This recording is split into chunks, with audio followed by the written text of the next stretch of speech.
It seems like, and we've kind of discussed this in slightly different ways, that people are talking about 500 nit monitors, they're talking about 1,000 nit monitors, of course, with Dolby and the Pulsar monitor, you have 4,000 nits. Dolby has proposed a standard going up to, what, 10,000 nits as? Set to 2084 standard. Right, 2084 up to 10,000 nits, right? Might need a substation to power that. But my question is like, as somebody who's, obviously right now this seems to be regulated a little bit to, larger production facilities and places like that. But what should I be looking for in a monitor? Is simply saying HDR as a little, badge on the front of the monitor good enough? Or what characteristics of a monitor am I looking for? Rob, let's start with you because you make monitors. What challenges what things have you heard from customers saying, oh, I'm doing HDR, I want to do HDR? What are you advising them about what's the difference between an HDR monitor and another HDR monitor? No, I mean, people want to do HDR, there's no doubt about that, but there's a very harsh reality out there right now, and it's always this way when there's new tech, when there's HD, when there's the first 4K panels.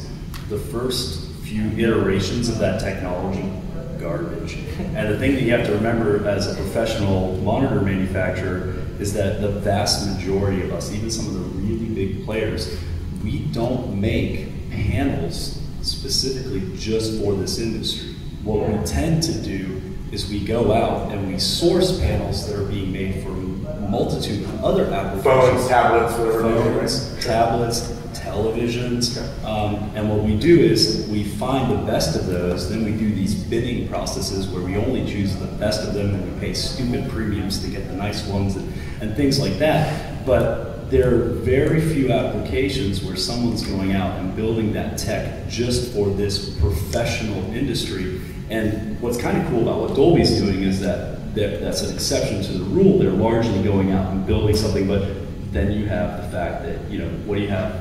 How many pulsars? 50? 100? Not even? 11? 11, yeah. So, and you need 40 amps to power it, and that's cool. I mean, somebody's got to do the bleeding edge work.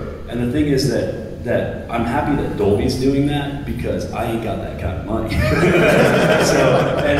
But it's cool, and these things will keep filtering into the consumer world. But when I go out and we spec these panels, we look for these panels, what we ultimately keep finding ourselves experiencing is just disappointment.